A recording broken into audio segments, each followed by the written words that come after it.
जय मध्य प्रदेश दोस्तों, RBS competitive group चांचौड़ा Binaganj में आप लोगों का बहुत बहुत स्वागत है और मैं जितेंद्र मीना आप लोगों का हृदय से स्वागत करता हूं। दोस्तों, पिछले जो हमारा वीडियो था उस वीडियो में मैंने आप लोगों को बताया था कि मध्य प्रदेश का जो गठन हुआ है 1 नवंबर 1956 से पहले किस तरीके से मध्य प्रदेश बना था।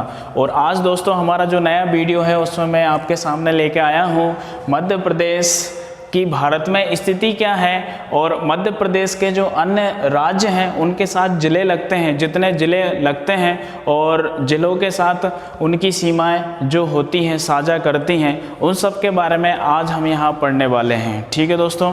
और पिछले वीडियो में मैंने आपसे एक क्वेश्चन पूछा था, उस क्वेश्चन में मैंने आपसे कहा था कि जो मध्य भारत प्रांत था पार्ट बी, उसकी राजधानी जो थी, 2 राजधानियाँ थी, इंदौर और ग्वालियर। इंदौर और ग्वालियर में मैंने आपसे पूछा था कि इंदौर जो थी मध्य भारत प्रांत की राजधानी, उसको कितने समय के लिए राजधानी का कामकाज वहाँ होता था। तो दोस्तों इसका सबसे पहले आंसर दिया था तरुण कोहली ने। किसने दिया था? तरुण कोहली ने। ठीक है दोस्तों, तो तरुण कोहली के लिए हम दुआएं करते हैं कि इनका भविष्य उज्जवल होगा। इन्होंने सबसे पहले आंसर दिया और बाकी आप सभी लोग आज हम जो क्वेश्चन पूछेंगे उसके बारे में आज दोस्तों हम यहाँ से थोड़ा सा परिवर्तन करने जा रहे हैं, क्योंकि अब हमने देखा है कि अगर कोई व्यक्ति किसी क्वेश्चन का आंसर दे देता है तो बाकी अन्य सारे लोग जो होते हैं फिर उसका आंसर नहीं देते हैं। तो आज से हम एक नई पहल जारी करने जा रहे हैं जिसमें आपसे एक बिंदु आपको दिया जाएगा, उस बिंदु के ऊपर आप कितना डिटेल से उसका कमेंट्स दे सकते हैं। ज़्यादा से ज़्यादा कमेंट्स में आपको बताना है जिसके बारे में आपसे पूछा जाए। ठीक है दोस्तों, तो जो ज़्यादा से ज़्यादा शब्दों में उसका आंसर देगा उसका नाम और फोटो जो होगा वो नेक्स्ट वीडियो में दिखाया जाएगा और उसका नाम अनाउंस किया जाएगा। ठीक है दोस्तों, तो पिछले वीडियो में जो क्वेश्चन पूछा था उसका आंसर दिया है किसने? तरुण कोहली ने। ठीक है दोस्तों, तो आज हम शुरू करने वाले हैं मध्य प्रदेश का, भारत में क्या स्थिति है मध्य प्रदेश की और मध्य प्रदेश के जो जिले अन्य राज्यों के साथ साझा करते हैं। काफ़ी परीक्षाओं में काफ़ी लोगों को दिक्कत आती है कि कौन कौन से ज़िले की सीमा कौन कौन से राज्यों के साथ लगती है, और दोस्तों ऐसे क्वेश्चन यकीन मानिए परीक्षा में पूछ लिए जाते हैं। तो दोस्तों हम करते हैं सबसे पहले स्टार्ट मध्य प्रदेश का अक्षांशीय और देशांतरीय विस्तार से। तो आप लोगों ने देखा होगा, सबसे पहले तो आपके दिमाग में ये आ रहा होगा कि अक्षांश और देशांतर होता क्या है। तो दोस्तों आपको पता है कि पृथ्वी जो होती है दीर्घवृत्ताकार होती है, इस तरीके से दीर्घवृत्ताकार होती है। और ग्लोब अगर कभी आपने देखा तो उसमें देखा होगा पृथ्वी पर आड़ी और ठाड़ी कुछ रेखाएं खींची जाती हैं, जैसे ऐसी रेखा आड़ी होती है इस तरीके से, और ऐसी रेखाएं जो होती हैं ये ठाड़ी रेखाएं होती हैं। इनके बारे में मैं आपको डिटेल से नहीं बताने वाला हूं, क्योंकि हमारा प्रयास चल रहा है कि हम जियोग्राफी को लेके भी वीडियो डालें, तो उसमें ये सारी चीज़ें आप लोगों को बताई जाएगी। ठीक है दोस्तों, तो जल्दी ही आप लोगों के सामने जियोग्राफी के वीडियोस भी आने वाले हैं। तो यहाँ पर क्या होता है, मैं आपको अक्षांश और देशांतर के बारे में बता रहा हूँ। तो दोस्तों अक्षांश रेखा और देशांतर रेखा, अक्षांश और देशांतर रेखा परिभाषाएं तो अलग अलग तरीके से होती हैं। जब इसके बारे में पढ़ेंगे तो काफ़ी डिटेल से पढ़ेंगे, लेकिन यहाँ आपको सिर्फ अपनी देसी भाषा में मैं आपको बता दे रहा हूँ। ग्लोब पर जो रेखाएं आड़ी होती हैं यानी इस तरीके से, उनको आप अक्षांश रेखा कहेंगे, और जो ठाड़ी होती है उनको देशांतर रेखा कहा जाता है। सीधी सिंपल सी परिभाषा है, जो ऐसे आड़ी हैं वो अक्षांश है, जो ऐसे ठाड़ी हैं वो देशांतर है। ठीक है, इसके बाद यहाँ से हमें एक और क्वेश्चन क्लियर करना है कि अक्षांश रेखाएं पृथ्वी पर क्या दर्शाती हैं। तो ये ताप कटिबंधों को दर्शाती हैं, और देशांतर रेखाएं जो होती हैं वो समय का निर्धारण करती हैं। अभी आपको एक क्वेश्चन यहाँ से समझ में आएगा, कुछ क्वेश्चन यहाँ मध्य प्रदेश में इसके बारे में बनेंगे, इसलिए दोस्तों मैंने आप लोगों को यहाँ पर अक्षांश और देशांतर रेखाओं के बारे में बताया है। अब जो अक्षांश रेखा होती है 0 डिग्री अक्षांश रेखा इसको कहते हैं, इसी को हम भूमध्य रेखा कहते हैं, क्योंकि ये पृथ्वी है, पृथ्वी को भू कहते हैं और भू के ये मध्य में है तो भूमध्य रेखा हुई। इसी को 0 डिग्री अक्षांश रेखा कहा जाता है और इसी को विषुवत रेखा भी कहा जाता है। ठीक है दोस्तों, पृथ्वी के मध्य की रेखा है। और पृथ्वी जो होती है, ये जो रेखा होती है पृथ्वी को 2 पार्टों में बांटती है। ऊपर वाला हिस्सा उत्तरी गोलार्ध होता है और नीचे वाला हिस्सा दक्षिणी गोलार्ध होता है। और उत्तरी गोलार्ध में जो 23.1/2 रेखा जो होती है इसको कर्क रेखा कहा जाता है। क्या कहेंगे? कर्क रेखा। और दक्षिणी गोलार्ध में जो 23.1/2 रेखा होती है इसको मकर रेखा कहा जाता है। ठीक है दोस्तों, इतनी ही परिभाषा आपको याद करना है इनके बारे में। कर्क रेखा क्या होती है, मकर रेखा क्या होती है, क्योंकि कर्क रेखा का अपने यहाँ मध्य प्रदेश में विशेष योगदान है जो मैं आपको अभी बताने वाला हूँ। आप पूरा वीडियो देखेंगे तो आपको विशेष रूप से लगेगा कि इस कर्क रेखा का मध्य प्रदेश में क्या योगदान है, और ढेर सारी परीक्षाओं में इससे क्वेश्चन पूछे भी जाते हैं। तो दोस्तों शुरू करते हैं हम। अक्षांश और देशांतरीय विस्तार देखते हैं मध्य प्रदेश का क्या है। तो आपने देखा कि यहाँ जो भारत होता है, पहले तो भारत की स्थिति हम जानते हैं कि जो पृथ्वी है उसमें कहाँ है, तो भारत दोस्तों यहाँ पर आता है। अगर आप इस स्थिति को देखें तो इसको हम भारत कहेंगे। तो सीधी सी बात, भारत किस गोलार्ध में हुआ? उत्तरी गोलार्ध में हुआ। जब भारत उत्तरी गोलार्ध में है तो निश्चित रूप से मध्य प्रदेश भी कहाँ होगा? उत्तरी गोलार्ध में ही होगा, क्योंकि भारत के अंदर गए। अब जब ये उत्तरी गोलार्ध में है तो निश्चित रूप से मध्य प्रदेश की भी इसके अंदर ही होगा, यानी मध्य प्रदेश भी उत्तरी गोलार्ध में है और भारत भी उत्तरी गोलार्ध में है, क्योंकि भारत के अंदर ही तो मध्य प्रदेश आता है। अब यहाँ से हम अक्षांशीय विस्तार दर्शाते हैं। ठीक है दोस्तों, तो भारत के बारे में तो हम देखेंगे नहीं, मध्य प्रदेश के बारे में हम देखने वाले हैं कि अक्षांशीय और देशांतीय विस्तार क्या होता है, और परीक्षाओं में विशेष रूप से पूछा जाता है। तो दोस्तों मध्य प्रदेश का अक्षांशीय विस्तार, यानी मैंने आपसे कहा ऐसी रेखाएं होती हैं। कैसी? ऐसी रेखाएं। किस टाइप की? आड़ी रेखाएं जो होती हैं उनको अक्षांश रेखाएं कहा जाता है। तो दोस्तों 21 डिग्री 6 से 26 डिग्री 30 ये है मध्य प्रदेश का अक्षांशीय विस्तार। वेरी वेरी इंपॉर्टेंट क्वेश्चन बनता है दोस्तों, कई बार परीक्षाओं में पूछा है कि मध्य प्रदेश का अक्षांशीय विस्तार क्या है। तो 21 डिग्री 6 से 26 डिग्री 30 यानी मध्य प्रदेश जो है इन अक्षांश रेखाओं के बीच में आता है। और दोस्तों देशांतरीय विस्तार पूछा जाए मध्य प्रदेश का तो 74 डिग्री 9 से स्टार्ट होता है वहां से, क्योंकि ये ठाड़ी रेखाओं को देशांतर रेखाएं कहते हैं, और ये 82 डिग्री 48 तक जाता है। कहाँ तक जाता है? 74 डिग्री 9 से 82 डिग्री 48 तक होता है मध्य प्रदेश का देशांतरीय विस्तार। और मैंने आपसे कहा कि अक्षांश रेखाएं जो होती हैं ये ताप का निर्धारण करती हैं, और देशांतर रेखाएं जो होती हैं वो समय का निर्धारण करती हैं। वेरी वेरी इंपॉर्टेंट क्वेश्चन बनता है दोस्तों, कई बार परीक्षाओं में पूछा है कि मध्य प्रदेश का अक्षांशीय विस्तार क्या है, तो आप कहेंगे 21 6 से 26 30। देशांतरीय विस्तार क्या है, तो आप कहेंगे 74 9 से 82 48। ठीक है दोस्तों, अब एक और इन अक्षांश रेखाओं से संबंधित या देशांतर रेखाओं से संबंधित आपके जो क्वेश्चन बनते हैं वो सारे के सारे मध्य प्रदेश को लेके मैं यहाँ आपके क्लियर करवाने वाला हूँ। भारत का मानक समय, भारत का मानक समय जो होता है उसको निर्धारण करने वाली जो रेखा होती है ये 82.1/2 पूर्वी देशांतर रेखा है। पूर्वी देशांतर रेखा है। अब आप सोच रहे होंगे कि ये क्या होता है, तो थोड़ा सा फिर पृथ्वी बना लीजिए दीर्घवृत्ताकार इस तरीके से। तो ये है 0 डिग्री देशांतर रेखा जो उत्तरी ध्रुव और दक्षिणी ध्रुव को जोड़ती है। खड़ी रेखाएं जो होती हैं उनको देशांतर रेखा कहते हैं।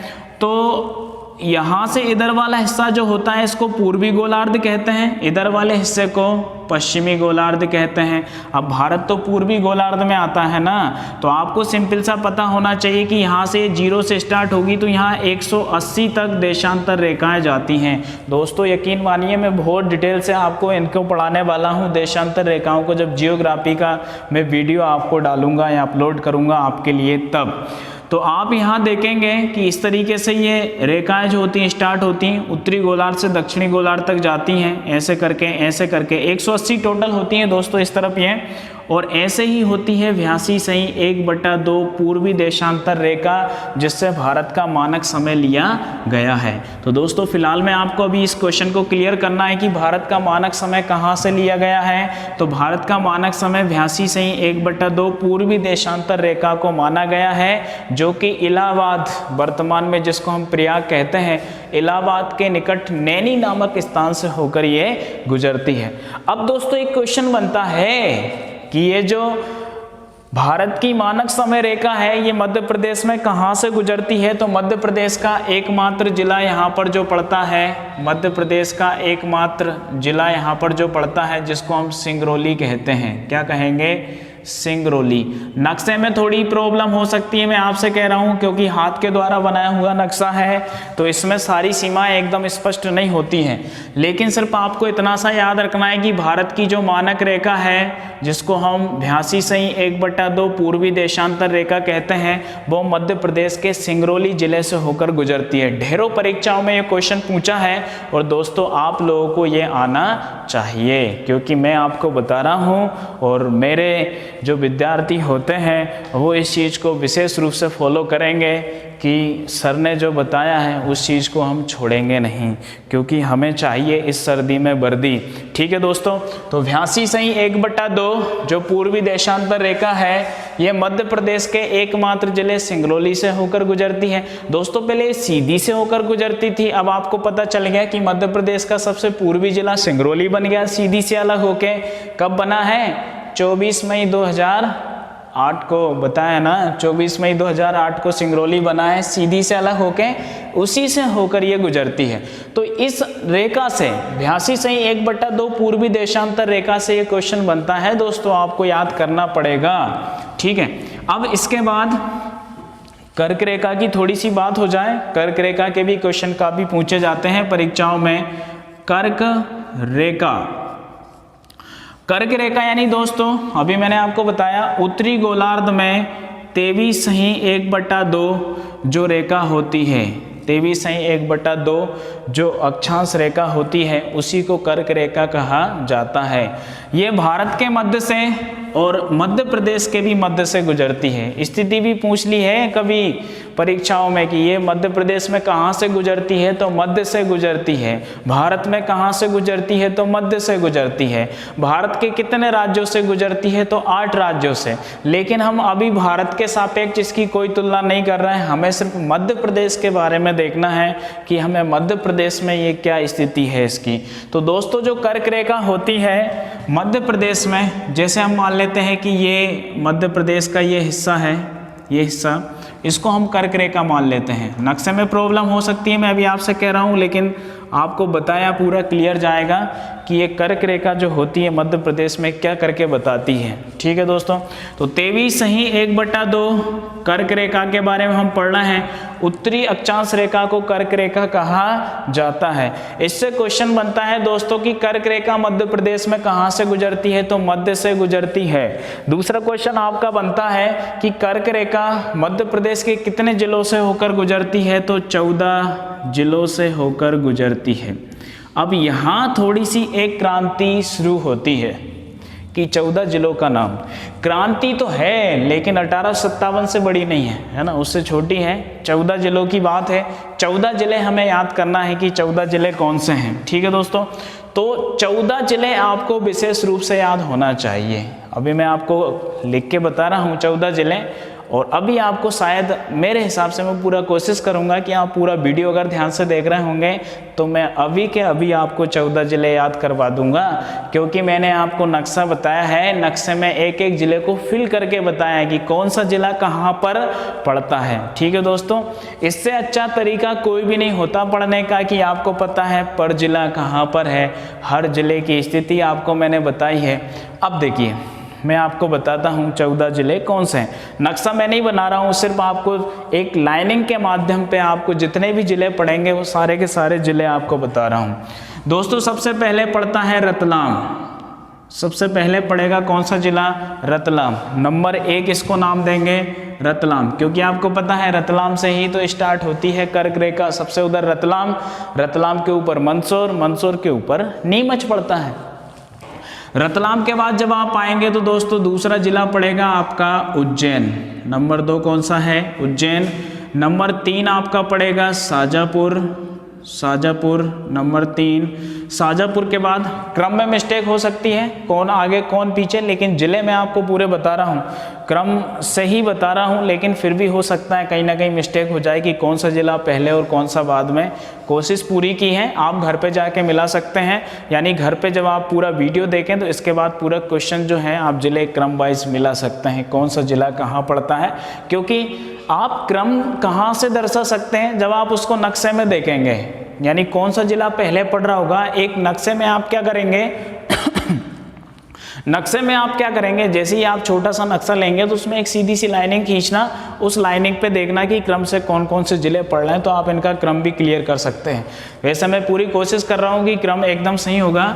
रतलाम, उज्जैन, शाजापुर, शाजापुर के बाद आपका पड़ेगा राजगढ़। कौन सा पड़ेगा? राजगढ़। ये हो गया कौन सा ज़िला? चौथा जिला हो गया राजगढ़। राजगढ़ के बाद आप आगे जाएंगे तो आपको मिलेगा सीहोर। कौन सा मिलेगा? सीहोर। दोस्तों ये हो गया पांचवा जिला।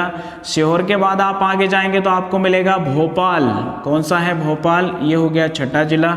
ठीक है, भोपाल के बाद अगर आप आगे बढ़ें तो भोपाल, सीहोर, यहाँ राजगढ़ के बाद दोस्तों विदिशा आता है। विदिशा आप इसको 5वां नंबर दे देंगे, इसको 6ठा नंबर दे देंगे, इसको 7वां नंबर दे देंगे भोपाल। और भोपाल के बाद आएगा आपका रायसेन। कौन सा आएगा? रायसेन। ये नंबर 8 हो गया। ठीक है दोस्तों, रायसेन से जैसे ही आप आगे बढ़ेंगे तो रायसेन से जैसे आप आगे बढ़ेंगे तो फिर आएगा आपका सागर। ये नंबर 9 हो गया। सागर के बाद आप आगे बढ़ेंगे तो सागर के बाद दमोह हो गया, नंबर 10 हो गया। दमोह के बाद आप जाएंगे तो आपको मिलेगा जबलपुर। तो ये 11वां जिला हो गया। जबलपुर से अलग होके बना है कौन सा? कटनी। तो ये 12वां हो गया। कटनी के बाद आप जाएंगे तो आगे आपको पड़ेगा, कटनी के बाद पड़ेगा आपको उमरिया। तो ये 13वां जिला हो गया। और लास्ट जिला जो होता है वो होता है दोस्तों शहडोल। तो ये हो गए आपके कर्क रेखा पर स्थित मध्य प्रदेश के 14 जिले। ठीक है दोस्तों, पूरा प्रयास किया है। क्रम में थोड़ी सी मिस्टेक हो सकती है, कौन सा जिला आगे कौन सा पीछे, लेकिन आप नक्शे में देख के क्लियर करेंगे। ठीक है, यानी अगर क्वेश्चन बनता है, जैसे मान लीजिए पूछ लिया जाए कि कर्क रेखा पर स्थित मध्य प्रदेश के जिलों का क्रम है किस दिशा में, पश्चिम से पूर्व की तरफ या पूर्व से पश्चिम की तरफ, फिर तो आपको एकदम नक्शे में पूरा फिल करके आपको देखना पड़ेगा, समझना पड़ेगा। बाकी इस तरीके से क्वेश्चन बनता है कि मध्य प्रदेश के कितने जिले कर्क रेखा पर पड़ते हैं, तो 14 जिले आप बताएंगे। दूसरी बात आप कह सकते हैं कि निम्नलिखित में से कौन सा जिला से होकर कर्क रेखा नहीं गुजरती, या कौन से जिले से होकर कर्क रेखा गुजरती है। तो दोस्तों इस तरीके से आपके क्वेश्चन परीक्षा में आने वाले हैं और आए हैं। ठीक है दोस्तों, तो रतलाम, उज्जैन, शाजापुर, राजगढ़, विदिशा, सीहोर, भोपाल, रायसेन, सागर, दमोह, जबलपुर, कटनी, उमरिया और शहडोल। पिछले वीडियो में मैंने जब आपको संभाग और जिले याद करवाए थे तो मैंने आपसे कहा था, जैसे बस वालों का एक उदाहरण बताया था। मान लीजिए कि आप एक बस ही चला रहे हैं, ठीक है, मान लीजिए आपकी एक बस है, उस बस का नाम है कर्क बस। क्या नाम है? कर्क बस सर्विस। ऐसे नाम होते हैं बसों के, कर्क बस सर्विस। और आपकी कर्क बस सर्विस जो है वो कहाँ से कहाँ तक जाती है? रतलाम टू शहडोल। कहाँ से कहाँ तक? रतलाम टू शहडोल। ठीक है दोस्तों, है ना, एक सिंपल सा प्रयास मैं आपको कर रहा हूँ समझाने का, है ना, आप लोग समझ सकते हैं। आपके पास एक बस है जिस बस का नाम है कर्क बस सर्विस, और कर्क बस सर्विस कहाँ से कहाँ तक जाती है? रतलाम टू शहडोल जाती है। बसों में ऐसे ही लिखा होता है, बीच में लिखा होता है कि भाई वाया इस तरीके से कहाँ तक जाएगी। अब भैया आप ये मत समझ लेना कि मैं पिछले वीडियो में भी ऐसा बताया था, इसमें भी आप बता रहा हूँ तो आप लोग कहीं ऐसा लगे कि सर कंडक्टर तो नहीं है ना, तो ऐसा कुछ भी नहीं है। मैं सिर्फ याद करवाने का एक तरीका आपको बता रहा हूँ कि ऐसे आप याद कर सकते हैं, क्योंकि दैनिक जीवन में हम ऐसी घटनाएं देखते हैं इसलिए। ठीक है, तो यहाँ से आपने देखा कि आपकी बस जो है वो रतलाम से जा रही है, तो सिंपली मैंने आपसे कहा है कि कुछ जिलों के नाम साथ में बोले जाते हैं, रतलाम, उज्जैन, शाजापुर, रतलाम, उज्जैन, शाजापुर, रतलाम, उज्जैन, शाजापुर, राजगढ़, विदिशा, सीहोर, भोपाल, रायसेन, राजगढ़, विदिशा, सीहोर, भोपाल, रायसेन, सागर, दमोह साथ में नाम लिया जाता है, जबलपुर, कटनी, उमरिया, शहडोल साथ में नाम लिए जाते हैं दोस्तों। उमरिया, शहडोल, जबलपुर, कटनी, सागर, दमोह। अब इसको छोड़ दीजिए, यहाँ आप कंफ्यूज होंगे 5 जिलों में। इनको आप छोड़ दीजिए, इनका भी एक ही तरीका आपको बताऊंगा, आपको याद हो जाएगा। आपकी बस स्टार्ट हुई रतलाम से, तो रतलाम से चलेगी, उज्जैन जाएगी, शाजापुर जाएगी, रतलाम उज्जैन शाजापुर, रतलाम उज्जैन शाजापुर, इसके बाद सागर दमोह, जबलपुर कटनी, उमरिया और शहडोल। और दोस्तों ये क्यों छुड़वा दी है? क्योंकि ये हैं भोपाल संभाग के सारे जिले, ये हैं भोपाल संभाग के सारे जिले। ठीक है, क्लियर है? यानी आपका एक क्वेश्चन बन गया कि कौन से संभाग के सारे जिलों से होकर कर्क रेखा गुजरती है, तो आप कह देंगे सर भोपाल से होकर गुजरती है। भोपाल संभाग में 5 ही जिले हैं, राजगढ़, विदिशा, सीहोर, भोपाल और रायसेन। क्लियर है? 5 की समस्या खत्म। आपने एक ही शब्द से याद कर लिया कि भोपाल संभाग के 5 जिले हैं जिनसे प्रत्येक जिले से होकर कर्क रेखा गुजरती है। 2 जिले हमने बताए, सागर दमोह, जबलपुर कटनी, शहडोल, उमरिया, उधर रतलाम, उज्जैन और शाजापुर। ठीक है दोस्तों, शायद मेरे ख्याल से आपको याद हो गया होगा। याद भी नहीं हुआ होगा तो आप अपने हिसाब से थोड़ा सा प्रयास करेंगे, थोड़ी सी मेहनत करेंगे और आपको याद हो जाएगा। अब कर्क रेखा से और भी दोस्तों क्वेश्चन बनते हैं। कर्क रेखा से क्वेश्चन बनता है कि कर्क रेखा के समांतर मध्य प्रदेश की कौन सी नदी बहती है? ये भी दोस्तों क्वेश्चन परीक्षा में पूछा है। कर्क रेखा के समांतर मध्य प्रदेश की कौन सी नदी बहती है? तो कर्क रेखा के समांतर दोस्तों मध्य प्रदेश की नदी यहाँ अमरकंटक अनूपपुर से निकलती है। कौन सी नदी? नर्मदा नदी, जो कि कर्क रेखा के समांतर बहती है। क्वेश्चन पूछा हुआ है परीक्षा में, इंपॉर्टेंट क्वेश्चन है। यानी कर्क रेखा के समांतर मध्य प्रदेश की कौन सी नदी बहती है? तो नर्मदा नदी बहती है। एक क्वेश्चन मैंने आपको जब मध्य प्रदेश के प्राकृतिक क्षेत्रों के या भौगोलिक विभागों के बारे में बताया था, तो वहाँ बताया था यहाँ आपको पड़ेगा कौन सा? बघेलखंड पड़ेगा। और कर्क रेखा जो होती है बघेलखंड को या पूर्वी पठार को 2 बराबर भागों में बांटती है। ठीक है दोस्तों, तो ये कर्क रेखा से संबंधित मध्य प्रदेश के कुछ क्वेश्चन बनते हैं। ठीक है दोस्तों, मेरे ख्याल से आपको समझ में आ गया होगा। अगर नहीं आए तो आप वीडियो को 1-2 बार देखें, किताबों से रिवीजन करें, फिर वीडियो देखें, तो निश्चित रूप से आपको समझ में आ जाएगा। इसके बाद अक्षांशीय देशांतरीय क्लियर है आपका। मध्य प्रदेश का अक्षांशीय विस्तार है 21,600 से 26,30, देशांतरी विस्तार है 74,900 से 82,48, और इसके बाद 82 सही 1/2 पूर्वी देशांतर रेखा जो होती है वो मध्य प्रदेश के कौन से जिले से होकर गुजरती है? सिंगरौली जिले से होकर गुजरती है। ठीक है दोस्तों, तो इसके बाद जो होता है मध्य प्रदेश का जो नेक्स्ट मैटर यहाँ से हम क्लियर करना चाहते हैं वो ये है कि मध्य प्रदेश की जो सीमा है, मध्य प्रदेश की सीमाएं, मैंने आपसे कहा कि मध्य प्रदेश की सीमाएं 5 राज्यों के साथ साझा करती हैं। वो 5 राज्य कौन कौन से हैं? पूर्व में छत्तीसगढ़ है, दक्षिण में महाराष्ट्र है, पश्चिम में राजस्थान और गुजरात है, और उत्तर में कौन सा है? उत्तर प्रदेश है। इसके बाद हम क्लियर कर रहे हैं कि मध्य प्रदेश की भारत के सापेक्ष स्थिति क्या है। तो भारत के सापेक्ष अगर स्थिति देखें तो मध्य प्रदेश का जो क्षेत्रफल होता है, एमपी का जो क्षेत्रफल होता है, एरिया, ये होता है दोस्तों 3,08,252 वर्ग किलोमीटर। मध्य प्रदेश का क्षेत्रफल कितना है? 3,08,252 वर्ग किलोमीटर। ये विभाजित मध्य प्रदेश का है। जब छत्तीसगढ़ अलग नहीं हुआ था तो दोस्तों लगभग 444,163 यानी 4,44,163 वर्ग किलोमीटर के लगभग मध्य प्रदेश का क्षेत्रफल था। और उस समय मध्य प्रदेश जो था वो क्षेत्रफल में भारत का सबसे बड़ा राज्य था। लेकिन वर्तमान में क्षेत्रफल में मध्य प्रदेश का दूसरा स्थान है। कौन सा स्थान है? दूसरा स्थान है। सबसे बड़ा राज्य राजस्थान है और दूसरा मध्य प्रदेश है।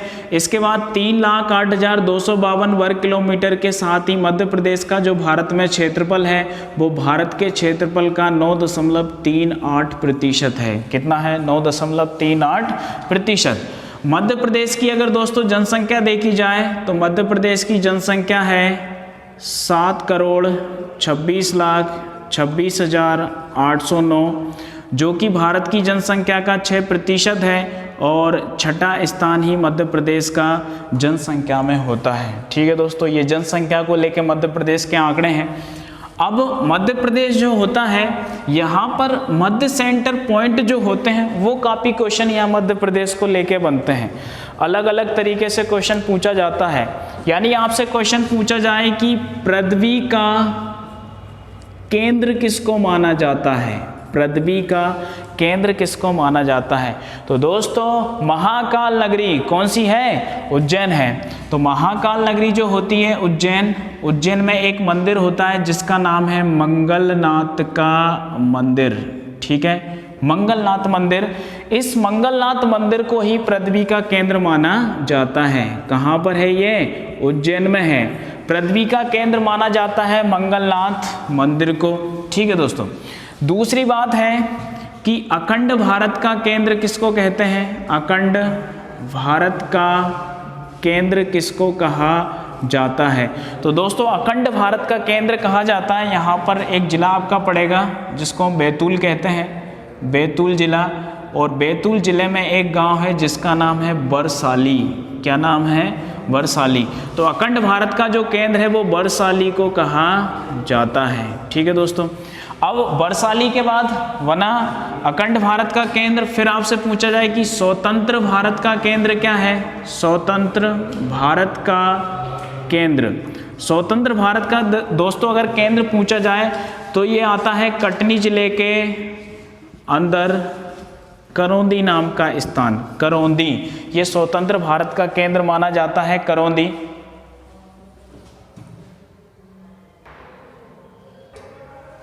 ठीक है दोस्तों, स्वतंत्र भारत का केंद्र कहा जाता है किसको, करौंदी को। अब आपको पता है कि भारत का हृदय प्रदेश किसको कहते हैं, मध्य प्रदेश को कहा जाता है। भारत का हृदय प्रदेश मध्य प्रदेश को कहा जाता है।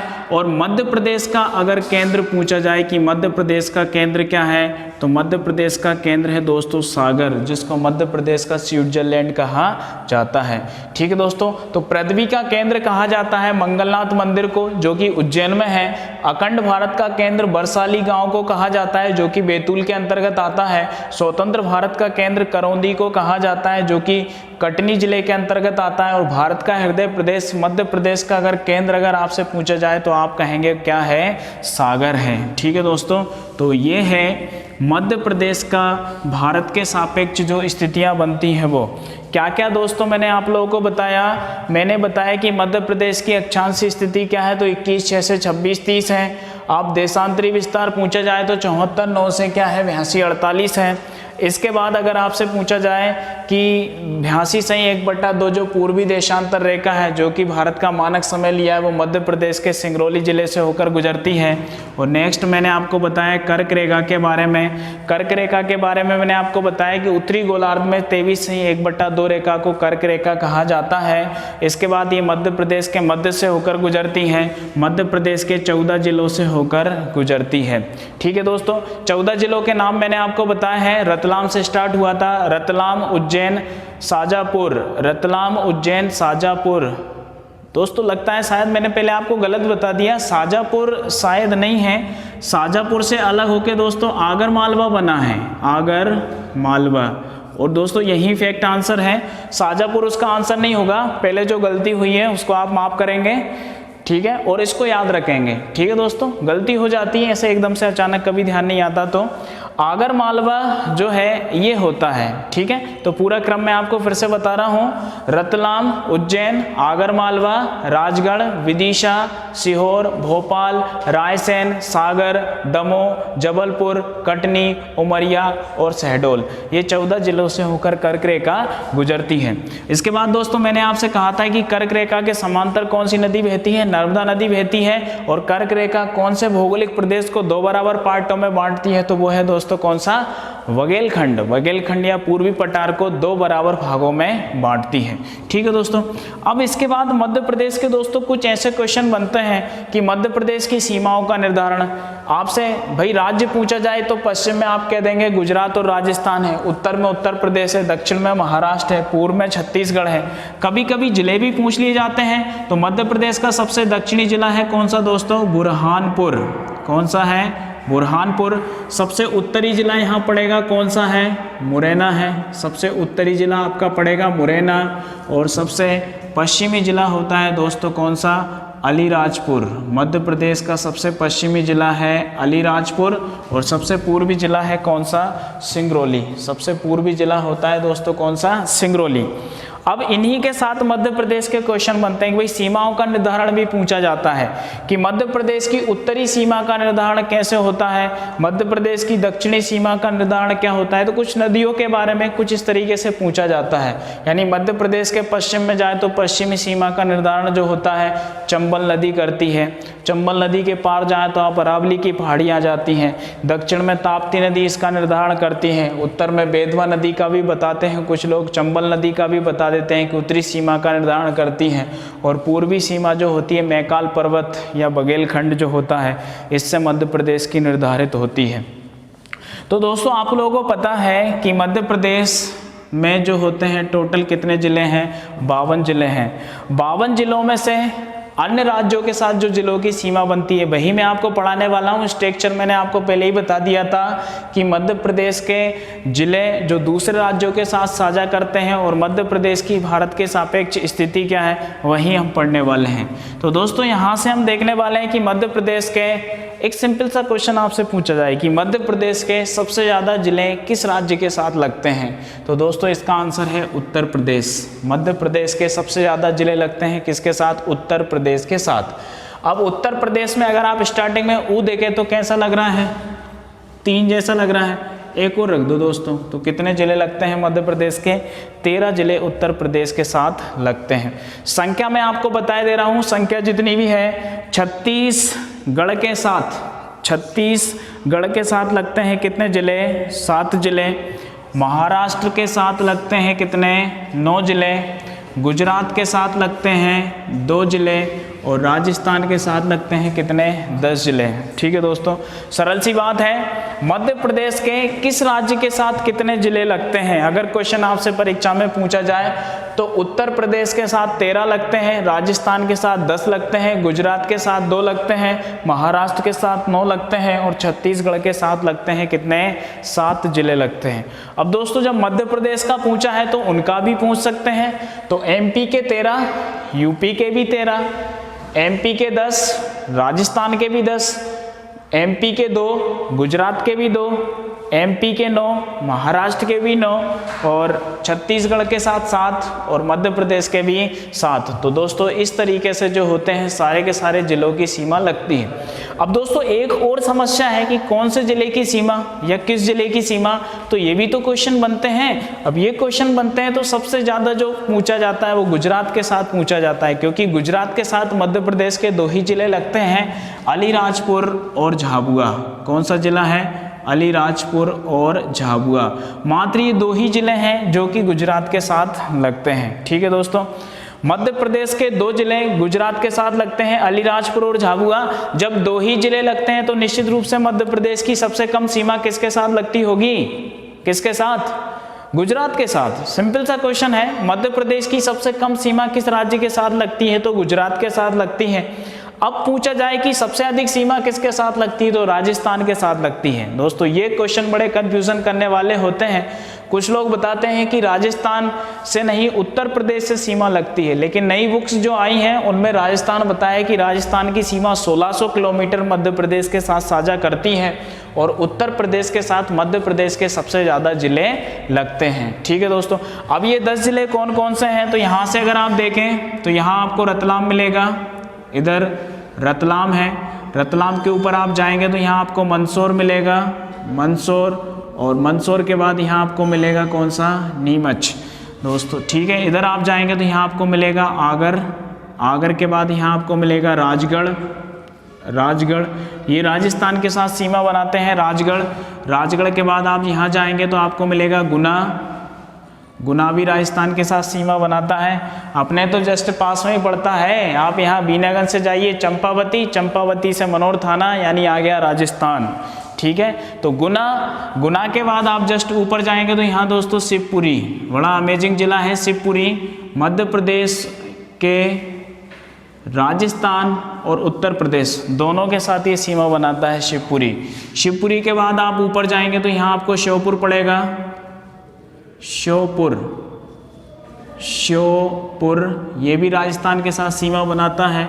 और श्योपुर के बाद आपको मिलेगा यहाँ मुरैना, तो मुरैना भी राजस्थान के साथ सीमा बनाता है। और इधर आपको मिलेगा भिंड। तो दोस्तों 10 जिले जो होते हैं ये राजस्थान के साथ सीमा बनाते हैं। कौन कौन से हैं? मुरैना, श्योपुर, 1 2 3 4 5 6 7 8 9 और 10। ठीक है। झाबुआ जो होता है ये राजस्थान और गुजरात दोनों के साथ सीमा बनाता है। एक सिंपल सी बात है, एक सिंपल सी बात है, जैसे उदाहरण के लिए अगर हम देखें किसी का घर है तो किसी के घर की एक दीवार जो होती है वो कॉमन होती है, वो इसके घर को भी टच करती है और इसके घर को भी टच करती है। तो निश्चित रूप से इसी तरीके से झाबुआ 1 2 3 4 5 6 7 8 9 और 10 ये जो आपके 10 जिले होते हैं ये राजस्थान के साथ सीमा बनाते हैं। और मध्य प्रदेश की सबसे ज़्यादा सीमा 1600 किलोमीटर किसके साथ लगती है? राजस्थान के साथ लगती है। ठीक है दोस्तों, इसके बाद बात हम करते हैं महाराष्ट्र के साथ। तो महाराष्ट्र के साथ जो सीमा बनाने वाले जिले हैं, अलीराजपुर से सीमा लगती है। अलीराजपुर के बाद यहाँ आपको मिलेगा बड़वानी, बड़वानी के बाद आप इधर जाएंगे तो यहाँ आपको मिलेगा खरगोन, खरगोन के बाद अगर आप यहाँ आएंगे तो खरगोन के बाद आपको मिलेगा खंडवा, खंडवा के बाद बुरहानपुर भी इसके साथ सीमा बनाता है। बुरहानपुर के बाद आप इधर आएंगे तो यहाँ आपको मिलेगा बैतूल, बैतूल, बैतूल के बाद यहाँ आप आएंगे तो यहाँ आपको मिलेगा छिंदवाड़ा, छिंदवाड़ा, छिंदवाड़ा के बाद यहाँ आपको मिलेगा सिवनी, सिवनी भी महाराष्ट्र के साथ सीमा बनाता है। इसके बाद ये बालाघाट, बालाघाट भी महाराष्ट्र के साथ सीमा बनाता है। दोस्तों कितने हुए?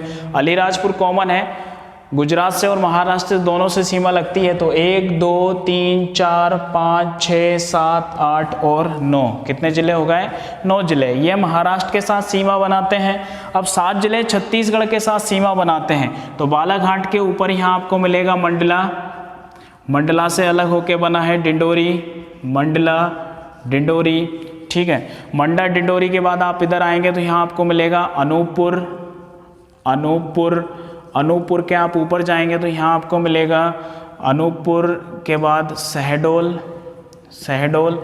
इसके बाद यहाँ आप देखेंगे तो सीधी, सीधी, और सीधी के ऊपर आप जाएंगे तो यहाँ आपको मिलेगा सिंगरौली। कौन सा जिला है? सिंगरौली, मध्य प्रदेश का सबसे पश्चिमी जिला। तो 7 जिले होते हैं, 1 2 3 4 5 6 और ये 7 जिले छत्तीसगढ़ के साथ सीमा बनाते हैं। ठीक है दोस्तों, अब मात्र आपका बचा है उत्तर प्रदेश। उत्तर प्रदेश के साथ मध्य प्रदेश के सबसे ज़्यादा जिले सीमा बनाते हैं। और कितने जिले बनाते हैं? 13 जिले सीमा बनाते हैं। तो भिंड हो गया, भिंड के बाद आप इधर देखें तो यहाँ आपको दतिया मिलेगा, भिंड, दतिया, दतिया के बाद नक्शा थोड़ा प्रॉब्लम हो सकती है दोस्तों, पहले भी आपसे कहा है। दतिया के बाद शिवपुरी आपको मिलेगा, शिवपुरी के बाद यहाँ अगर आप देखें तो गुना से अलग होकर अशोकनगर बना है। तो अशोकनगर की सीमा भी उत्तर प्रदेश के साथ लगती है, अशोकनगर। यहाँ आप देखेंगे तो यहाँ आपको सागर मिलेगा, सागर की सीमा यूपी के साथ लगती है। सागर के बाद अगर आप यहाँ देखेंगे तो यहाँ आपको टीकमगढ़ मिलेगा, टीकमगढ़, तो इसकी सीमा भी लगती है। पहले दोस्तों 12 जिले लगते थे, लेकिन टीकमगढ़ से निवाड़ी अलग हुआ तो 13 जिले हो गए। तो निवाड़ी की सीमा भी लगती है। ठीक है, टीकमगढ़ के बाद आप यहाँ आएंगे तो पन्ना, पन्ना की सीमा भी लगती है। पन्ना के बाद छतरपुर, छतरपुर की सीमा भी लगती है। छतरपुर के बाद आप आएंगे तो सतना, सतना की सीमा भी लगती है। और रीवा की सीमा भी उत्तर प्रदेश के साथ लगती है। अब काउंटिंग करेंगे, 1 2 3 4 5 6 7 8 9 10 10 11 11 कहाँ कम हुए हैं? सिंगरौली 1 2 3 4 5 6 7 8 9 10 11 12 और 13। मुरैना कौन सा है? 13। ठीक है दोस्तों, गिनने में थोड़ी सी मिस्टेक हो गई थी। मुरैना की सीमा भी, अब कॉमन सीमा जिनकी लगती है वो भी आपको पता होना चाहिए। कॉमन सीमा कैसे? कि मुरैना की सीमा राजस्थान, प्लस उत्तर प्रदेश से लगती है। सबसे इंपॉर्टेंट बात तो यहाँ छिपी हुई है, शिवपुरी। शिवपुरी बीच में है, इधर यूपी से लगा है ललितपुर जिले से, इधर यहाँ लगा है इधर राजस्थान से। इसके बाद आपका झाबुआ जिला राजस्थान प्लस गुजरात से लगा हुआ है। अलीराजपुर जिला जो है गुजरात और महाराष्ट्र से लगा हुआ है। ऐसे ही दोस्तों बालाघाट जिला ये छत्तीसगढ़ से भी इधर सीमा बनाता है, इधर महाराष्ट्र के साथ भी सीमा बनाता है।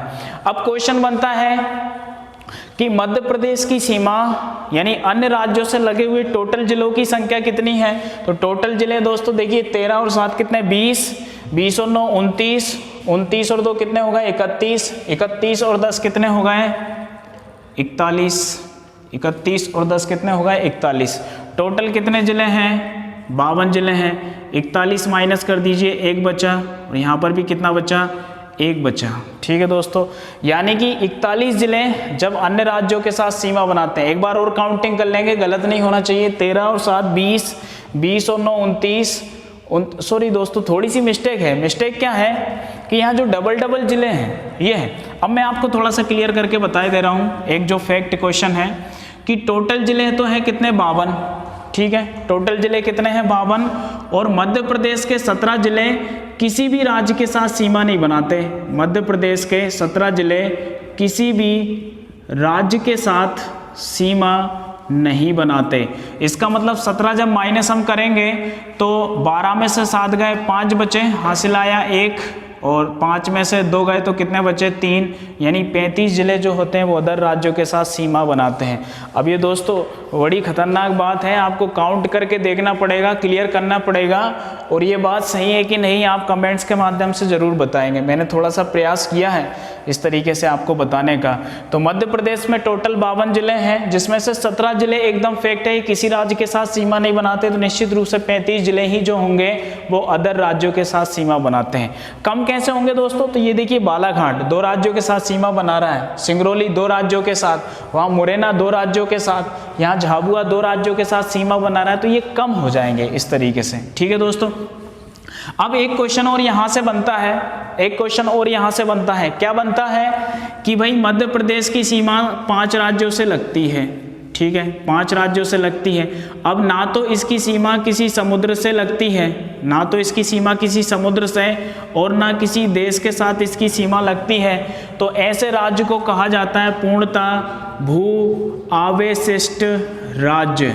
क्या कहेंगे, पूर्णतः भू आवेशिष्ट राज्य इसको कहा जाता है। पूर्णतः भूविशिष्ट राज्य या लैंड लॉक्ड राज्य भी इसको कहा जाता है। ठीक है दोस्तों, तो ये है मध्य प्रदेश का जो मैंने आपको बताया था, जो पार्ट हम यहाँ पढ़ने वाले थे, मध्य प्रदेश की भारत के सापेक्ष स्थिति और मध्य प्रदेश के जिले जो अन्य राज्यों के साथ सीमा बनाते हैं या साझा करते हैं। ठीक है दोस्तों, एक छोटा सा प्रयास आप लोगों के लिए किया है, इसमें कोई गलती हो तो दोस्तों प्लीज़ माफ़ कर दीजिएगा, और अगर कहीं पर आपको लगे कि कोई क्वेश्चन गलत है या तो इस तरीके से आप कमेंट्स के माध्यम से आप उसको बता सकते हैं। मैंने पूरा प्रयास किया है, जहाँ तक हो सकेगा गलत नहीं होगा। दोस्तों एक गलती हुई थी, मैंने यहाँ पर आपको बता दिया, शाजापुर जो है ये कर्क रेखा पर नहीं आता, शाजापुर से अलग होकर अब आगर मालवा बना है, तो आगर मालवा जो होता है वो कर्क रेखा पर आता है। तो ऐसे 14 जिले जो होते हैं वो कर्क रेखा पर आते हैं। ठीक है दोस्तों, तो ये था आज का हमारा मिशन मध्य प्रदेश पुलिस परीक्षा को लेके। और अभी मैंने आपसे कहा था कि आपसे कोई क्वेश्चन मैं पूछूंगा और आप उसकी पूरी जानकारी डिटेल के साथ देंगे। ठीक है दोस्तों, डिपेंड करता है इन्हीं क्वेश्चंस से, यानी मध्य प्रदेश में जो होता है, मध्य प्रदेश में जो गर्मी पड़ती है, मध्य प्रदेश में जो गर्मी पड़ती है, क्वेश्चन है दोस्तों, डिटेल से आप इसका आंसर देंगे। मध्य प्रदेश में जो गर्मी पड़ती है या गर्मी का जो मौसम होता है, इसके लिए उत्तरदायी कौन है, इसके लिए उत्तरदायी कौन है? आप पूरे क्वेश्चन का आंसर एक शब्द के साथ पूरा डिटेल से देंगे। जो जितने अच्छे तरीके से इसका आंसर देगा उसका नाम और प्लस फोटो यहाँ पर अनाउंस किया जाएगा और फोटो दिखाया जाएगा। ठीक है दोस्तों, तो ये है हमारा आज का मिशन जो कि मध्य प्रदेश पुलिस परीक्षा को लेकर है। ठीक है दोस्तों, आप मेरे साथ इसी तरीके से बने रहिए, पूरा प्रयास मैं आपके साथ करने वाला हूं मध्य प्रदेश जीके को लेके, और जहां तक भी हो सकेगा कोई भी क्वेश्चन हम छोड़ेंगे नहीं, बहुत अच्छे तरीके से आपके साथ प्रयास करने वाले हैं। ठीक है दोस्तों, तो बड़ी मेहनत इस वीडियो के साथ मैंने की है। अगर आपको हमारी मेहनत पसंद आए तो प्लीज़ दोस्तों लाइक, शेयर और सब्सक्राइब ज़रूर करें, बेल आइकन का बटन दबाएं और कमेंट्स के माध्यम से हमारी जो भी मेहनत है वो आपको कैसी लगी है ये आप लोग बताएं। ठीक है दोस्तों, तो बहुत बहुत धन्यवाद दोस्तों पूरा वीडियो देखने के लिए। आप हमारे साथ इसी तरीके से बने रहिए, क्योंकि हम और भी आगे कुछ बेहतर कर सकें उसमें आपका सहयोग बहुत आवश्यक है। ठीक है दोस्तों, जय मध्य प्रदेश, धन्यवाद।